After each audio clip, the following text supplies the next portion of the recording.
Ni gute twakwirinda agahinda? Ni gute umuntu yahorana ibyishimo? Reka turebe ishingiro ryabyo mu buryo bw'ubuzima, imitekerereze, imibanire n'imyizerere. Muri iki kiganiro turaza kwifashisha umuhanga uzwi ku izina rya Aristote adufashe binyuze mu bintu bitandatu bishobora kudufasha kwirinda agahinda no guhorana ibyishimo. Ikaze mu kiganiro cyacu. Ubusanzwe buri muntu yifuza kubaho yishimye. Gusa imiterere y'isi n'imikoranire yawe n'abagukikije mu mahitamo ugira bigena kwishima cyangwa ukagira agahinda. Twibuke ko ibyishimo ari amarangamutima umuntu agira igihe umuntu yishimye cyangwa igihe ibintu bimugendekeye neza mu buryo bimuteye umutuzo n'umunezero.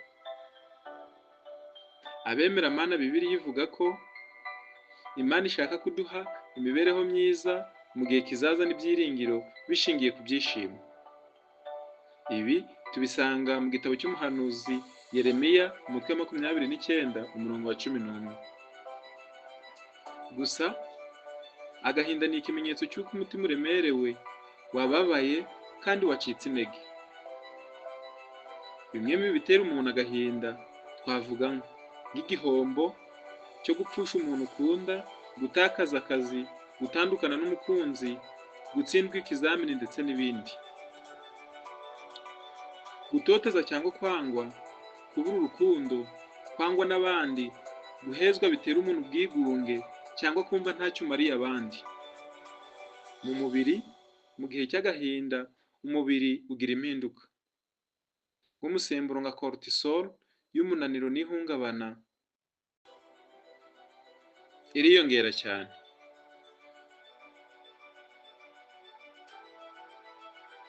Umuntu akumva ananiwe, atishimye cyangwa yacitse intege.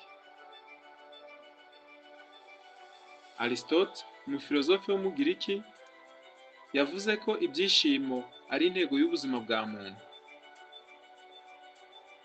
Yabishingiye ku kwiyuzuza no gukoresha ubushobozi bwawe bwose mu buzima. Yavuze ko nubwo tudashobora guhindura ibitubaho, dushobora guhitamo uko tubyakira. Ibyishimo kuri we biva mu gufata ubuzima bufite intego. Yarongeye ati, ibyishimo si ibintu biva hanze, biva mu mutima w'umuntu. Yemeza ko amahoro y'umutima, kubabarira n'urukundo bifasha kurenga agahinda no kubaho wishimye. Bimwe muri ibyo hari ibikorwa cyangwa intsinzi, gutsinda ikizamini, kubona akazi n'ibindi. Hari urukundo n'imibanire, kuba uri kumwe n'abakwitaho, gukunda ndetse no gukundwa. Ubuzima bwiza, kumva umeze neza mu mubiri ndetse no mu mutwe. Imyumvire, uburyo umuntu yitekerereza ku buzima n'imibanire n'ibimubaho muri rusange, bituma ashobora kugira agahinda cyangwa akagira ibyishimo. Nubwo nta kintu kinini gihindutse, ushobora kwishima bitewe n'uko ibyo byose wabyakiriye. Mu rwego rw'ubwonko, ibyishimo bikunze guterwa n'imisemburo nka dopamine na serotonin. Iyi misemburo ifasha umuntu kumva afite akanyamuneza ndetse no kwishyira ukizana. Bimwe mu bintu bituma twishima cyangwa tukagira agahinda harimo nk'ibituruka hanze, hari amakuru umuntu ahawe, uko abantu bamufata, ibintu abona cyangwa yageraho. Ibindi bintu bituruka hanze cyangwa se imbere harimo nk'imitekerereze, imyemerere, uko umuntu yakira ibimubaho, aribyo twita mu Cyongereza attitude and mindset. Umwanditsi w'Umurusiya witwa Fyodor Dostoevsky yagaragaje ko agahinda n'akababaro bishobora gukura umuntu mu bitekerezo no kumwigisha iby'ubuzima. Yagaragaje isano ikomeye hagati y'akababaro no kwisuzuma kwimbitse ku buzima. Yagize ati, agahinda ni umushyitsi w'umutima, kaza kaje kutwigisha. Yerekanaga ko agahinda gafungura amarembo yo gutekereza no gukura. Ushobora kubona abantu babiri bahuye n'ikibazo kimwe, umwe akaguma mu gahinda, undi akagira icyizere n'ibyiringiro. Bitandukanywa nuko buri wese yakiriye ibyamubayeho. Umuhanga n'umwanditsi akaba n'umuhanga mu mitekerereze ariwe Aristote yanditse ibintu 6 bishobora gufasha umuntu kwishima no kwirinda agahinda.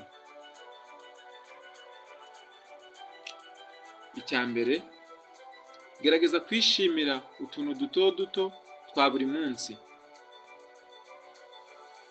Ntugashakishe ibyishimo mu bintu by'isi gusa nk'amafaranga n'icyubahiro. Biraza bikagenda. Icya kabiri, ikintu kigufasha kuruhuka ndetse no gutuza. Harimo nko gusenga, gusoma, kwandika, gutembera, kumva indirimbo, kwihugira mu buhinzi ndetse n'ubworozi n'ibindi. Icya gatatu, ntugahore wifuza ibitariho. Iyo uri aho utekereza cyane ku bibazo gusa, agahinda kariyongera. Kwemera ni intambwe ya mbere y'ibyishimo. Icya kane, baho mu buryo bufite intego.